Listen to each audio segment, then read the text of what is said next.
देखा था आपने बीच में सरकार ने कितना गंदा षड्यंत्र करके आंदोलन खत्म करने का प्रयास किया। उनके प्रयास का उल्टा परिणाम निकला और जनता आक्रोशित होकर आंदोलन में आ गई। भारतीय जनता पार्टी वाले खुदकुशी कर रहे हैं एक प्रकार से आंदोलन के खिलाफ साजिश करके। लेकिन विरोध करने वाले भी आ रहे हैं ना आपके? विरोध करने वाले कहाँ से आ रहे हैं? वो सच्चाई नहीं देख पा रहे हैं। आपको ये समझना पड़ेगा कि जब से देश आज़ाद हुआ है, पहली बार ये आज़ादी में 26 जनवरी पे ऐसा हुआ कि किले पे सुरक्षा नहीं थी। वो नरेंद्र मोदी जी की नाकामी पूरी दुनिया में थू-थू हो रही है। किसानों के ऊपर ये षड्यंत्र करके देश को गुमराह करना चाहते हैं कि किसानों ने ऐसा किया, सरकार का फेलियर है।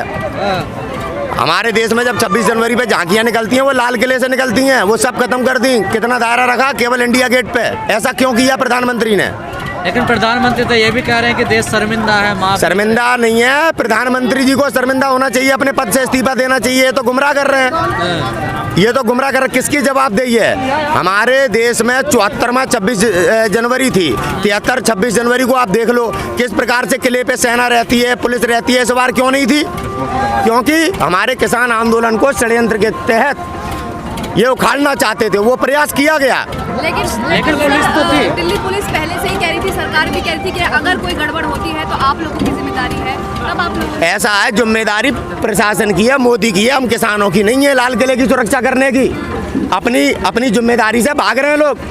और किसानों हम कौन है? IPS हैं या कौन है? हम आंदोलन कर रहे हैं, हमें रास्ता दिया गया, रास्ता भी सरकार ने भटकाया, प्रशासन ने। कह रहे हमने संयम बरता ताकि किसान है ये। ऐसा है, संयम नहीं बरता है। आंदोलन को कुचलने के लिए षड्यंत्र किया गृह मंत्री ने। तमाम षड्यंत्र पहले वो कर चुके हैं। ऐसे ही है पुलवामा में जैसे षड्यंत्र हुआ, कैसे पहुंच गई वो गाड़ी, IDX कैसे पहुंच गया, जो सेना में जाके टक्कर मार दी, वो भी तो षड्यंत्र था। आज तक कोई जवाबदेही नहीं है। धर्म के नाम पे गुमराह करके अपने किस प्रकार से अपने खिलाफ उठने वाली आवाज को ये सरकारें दबाती आई हैं। आज किसान जान गया, आज तक किसान भी इनका शिकार होता आया है। कभी मुसलमान को कुचलना है तबलीगी जमात के नाम पे, धर्म के नाम पे कि ये वायरस फैला रहे हैं। ठीक है, कोई भी इनके खिलाफ आवाज उठाए धर्म के नाम पे कुचल देते हैं या देशद्रोही बना देते हैं। इस देश में और भी सरकारों ने राज किया है। 65 साल कांग्रेस ने राज किया, उनने तो किसी को देशद्रोही नहीं कहा। एक पत्रकार को बंद कर दिया कल, मनदीप पुनिया को, और एक ऐसे पत्रकार जिसने देश के साथ गद्दारी की,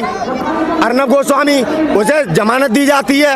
आप लोगों को समझना पड़ेगा किस प्रकार से हमारे देश में ये लोग देश के नागरिकों को देशद्रोही कहकर षड्यंत्र करते जा रहे हैं, अपनी कोई जवाबदेही तय नहीं कर रहे। आज हमारे देश को बेच दिया, रेलवे हमारी थी बेच दी, हमारे देश को उद्योगपतियों के हाथों में दे दिया। कोई सवाल उठाने वाला नहीं है, क्योंकि ये सवाल उठाने वाले को देशद्रोही कह देते हैं। जैसे आज किसानों को आतंकवादी, खालिस्तानी कहने का ये कार्य कर रहे हैं। यही वो है PM कोरोना में जो सरदारों को और गुरुद्वारों को बहुत बड़ा धन्यवाद दे रहे थे, और आज जब ये सरदार इनकी गलत नीतियों के खिलाफ खड़े हैं तो ये देशद्रोही हो गए, किसान आतंकवादी हो गए। कब तक हमारे देश में इस गंदी राजनीति में देश का नागरिक गुमराह होगा और अपने देश के साथ गद्दारी करता रहेगा? आज अगर गुमराह होता है देश का नागरिक तो अपने वतन के साथ गद्दारी कर रहा है। आप देखो देश किन परिस्थितियों में है, किन परिस्थितियों में। आज बचा क्या है आपके पास? लाल किला बेच दिया, सारे रास्ते बंद कर दिए यहाँ आने के, और आप लोग कह रहे हैं आंदोलन ऐसे ही चलेगा। ऐसा है, सारे रास्ते बंद करके, अभी तक तो कोई दिक्कत नहीं थी ना, अब सारे रास्ते बंद करके जनता को परेशान कर रही है, और वो भी षड्यंत्र किसानों के ऊपर थोपा जाएगा। एम्बुलेंस तक नहीं निकलने दे रही है यहाँ से सरकार। क्यों नहीं निकलने दे रहे आप? क्यों आप कंक्रीट लगा के ऐसे रास्ते पैक कर रहे हैं? इसके पीछे क्या षड्यंत्र है, क्या साजिश है? कोई किसान यहाँ पे आतंकवादी तो है नहीं कि एकदम चल देगा। पर नंद किशोर तो आतंकवादी बता रहा था। नंद किशोर खुद आतंकवादी है, साध्वी प्रज्ञा सिंह ठाकुर आतंकवादी है, देश का गृह मंत्री तड़ीपार है, गुंडा है, हमें बता रहा है। क्या प्रमाण है यहाँ पे? देश का किसान बैठा, बता कौन है आतंकवादी? आतंकवादी है देवेंद्र सिंह, जिसकी NIA ने रिपोर्ट नहीं दाखिल करी। आई समझ में? आतंकवादी है साध्वी प्रज्ञा सिंह ठाकुर, जो भगवा पहन के आपको गुमराह करती है, देश के हिंदुओं को गुमराह करती है, आतंकवादी बनाने का काम करती है। कभी कैलाश वर्गीय कहता है कि हम आंदोलन उखाड़ देंगे, कभी इनका कोई भी भाजपा का गुंडा कहता है आंदोलन उखाड़ देंगे। क्या आंदोलन करना हमारे देश का में हमारे प्रति व्यक्ति का अधिकार नहीं है? संविधान हमें अधिकार नहीं देता? आज़ाद हुए हम आंदोलनों से, और ये लोग हमारे देश में हम नागरिकों को गुलाम बनाना चाहते हैं, हमारे अधिकार छीनने। पत्रकार सच नहीं लिख सकता, सच बोलता है नागरिक। आप नेट बंद कर देते हो, क्यों? पहले गलत खबर फैलने पे नेट को बंद किया जाता था। आज नेट बंद कर दिया जा रहा है सच्चाई दिखाने पे। आप लोगों को समझना चाहिए कितने गंदे लोग आपके देश की सत्ता में हैं। लेकिन प्रधानमंत्री तो कह रहे हैं किसानों के और हमारे बीच में एक कॉल का फासला है। यार प्रधानमंत्री का संकेत है, एक कॉल का फासला का मतलब है कि एक कॉल में आंदोलन खत्म बना देंगे। 1947 1947 जैसा, जैसे इनने हमारे देश में दंगे करा के देश बंटवाए थे और तमाम लोगों पे आरोप लगाए, उनने देश बांट दिया, इनने देश बांट दिया। आज देख लो नौजवानों, कौन है देश में इकलौता गद्दार? RSS। इसने हमारे देश में तमाम हमारे देश के राष्ट्रभक्तों की हत्याएं की। यही भगत सिंह के खिलाफ गवाही देने वाले लोग हैं, यही महात्मा गांधी के हत्यारे हैं, और यही आज हमारे देश में हमारे देश के नागरिकों का पतन कर रहे हैं। देख लो। लेकिन RSS तो राष्ट्रवादी कौन कह रहा है राष्ट्रवाद है? जो तिरंगे को नहीं मानता आज वो झंडे पे राजनीति करके किसानों को आतंकवादी और अपराधी कह रहे हैं। इनने खुद नहीं कभी झंडा माना, कब झंडा माना तिरंगा इनने? RSS वालों ने बताओ, हमारे लाल किले पे अपना RSS का झंडा कितने बार फहराया इनने? आज तक ये तो गद्दार नहीं है। देश के किसान को षड्यंत्र पूर्वक किस प्रकार से आज यहाँ से आंदोलन कुचलने के लिए कितने षड्यंत्र करोगे भाई? तो जिसने लाल किले पर जो झंडा फहराया उसका सपोर्ट कर रहे हैं आप? कौन कर रहा है सपोर्ट? उसे गोली मार दो। गिरफ्तार, गोली क्यों नहीं मारी अभी तक? दे दो। गिरफ्तार क्यों नहीं? आपने मनदीप पुनिया को गिरफ्तार कर लिया, अभी दीप सिंधु गिरफ्तार क्यों नहीं हो रहा? वो लोग गिरफ्तार क्यों नहीं हो रहे? क्या लाल किले पे कैमरे नहीं लगे? कैमरे नहीं लगे क्या? सबसे पहला विफलता है भारत सरकार की, विफलता है नरेंद्र मोदी की। कैसे नरेंद्र मोदी के रहते लाल किले पे कोई भी आदमी चला जाएगा? सरकार का फेलियर है ये। जो भी लाल किले पे जाता गोली मारती सरकार। सरकार षड्यंत्र क्यों कर रही है? PM अपनी नाकामी क्यों छुपा रहा है? PM की जिम्मेदारी थी कि लाल किले की सुरक्षा PM की जिम्मेदारी थी। PM ढोंग ना फैलाए, PM षड्यंत्र ना करे, अपनी विफलता स्वीकार करे। देश की GDP गड्ढे में, सेना पे भी हमला होता है, पत्थर कौन मारता है सेना पे?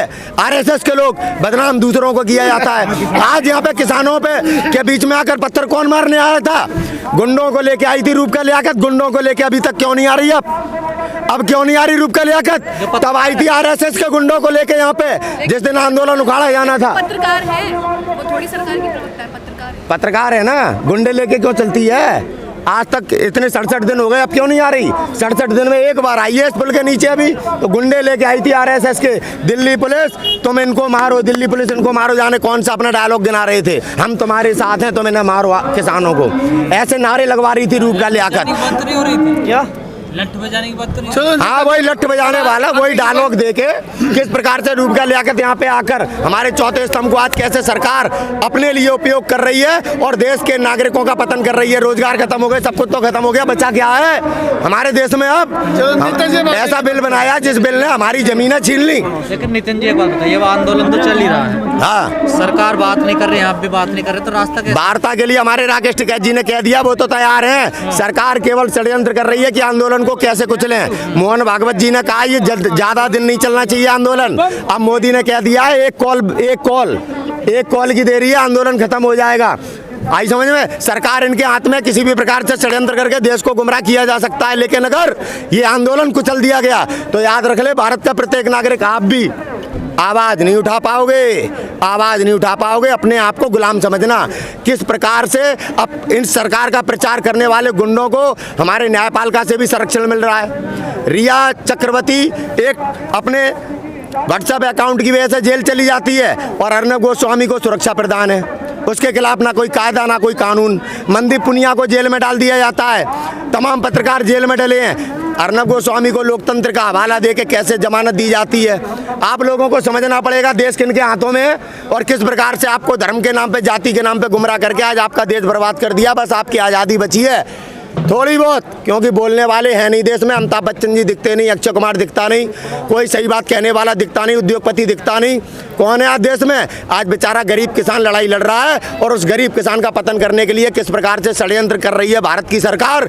देश का गृह मंत्री जो कि तड़ीपार है, अपराधी है, साध्वी प्रज्ञा सिंह ठाकुर, जो देश में इस आंदोलन में बम पड़वाना चाहती है, जिसने मालेगांव में बम पड़वाया, समझौता एक्सप्रेस में बम पड़वाया। प्रमाण है इनके, किसी को सबूत देने की जरूरत नहीं है। वो लोग आज किसानों के आंदोलन का पतन करना चाहते हैं। याद रखना इस बात को, ये लड़ाई देश की लड़ाई है, केवल किसानों की नहीं। भूखे मर जाएंगे गरीबों के बच्चे, बड़े बड़े लोग हैं ना जो 25-30 हजार कमा रहे हैं, रोटी के लिए तबाह हो जाओगे आगे आने वाले दिनों में। किसान की 2 रुपए किलो गोभी और मॉल में जाके 600 रुपए किलो गोभी बिक रही है, याद रख लेना इस बात को। वोट देने के टाइम क्यों याद नहीं रहता है कि वो सांसद मनसाएं नहीं पता थी वोट देते वक्त, अगर मनसाएं पता होती तो वोट ना देते। आज हम भी भारतीय जनता पार्टी को वोट देने वाले ही आंदोलन कर रहे हैं, जिन्हें आज ये आतंकवादी कह रहे हैं। जो कभी जब आए थे प्रधानमंत्री बन के तो कहते थे बहुमत का बहुत बड़ा धन्यवाद, पता नहीं कितनी बड़ी बड़ी राष्ट्रवादी बातें करके देश बर्बाद किया नरेंद्र दामोदर दास मोदी ने। याद रखेगा ये देश, हम भी उन्हीं को वोट देके पछताने वाले लोग हैं जो आज यहाँ बैठे हुए हैं। कोई विपक्षी नहीं है। बर्बाद हुआ विकास की तरफ बढ़ रहा। बर्बाद हो गया, विकास कौन सा हो गया कोई बता दे। काले कानून का लाभ पूरे भारत में कोई आईपीएस, कोई मजिस्ट्रेट, कोई भारतीय नेता बता तो दो। फेसबुक पे चिल्ला के देश को गुमराह क्यों कर रहे हो? एक लाभ बताओ, जमाखोरी से कैसे लाभ होगा? जब उद्योगपति हमारा अनाज जमा कर लेंगे तो कैसे लाभ होगा? गरीब मर जाएगा, गरीब मर जाएगा, आम नागरिक इतनी महंगाई का शिकार हो जाएगा कि वो कुछ बचा नहीं पाएगा। चलिए। याद रखना इस बात को। ठीक है। कोई एक लाभ बताओ ना।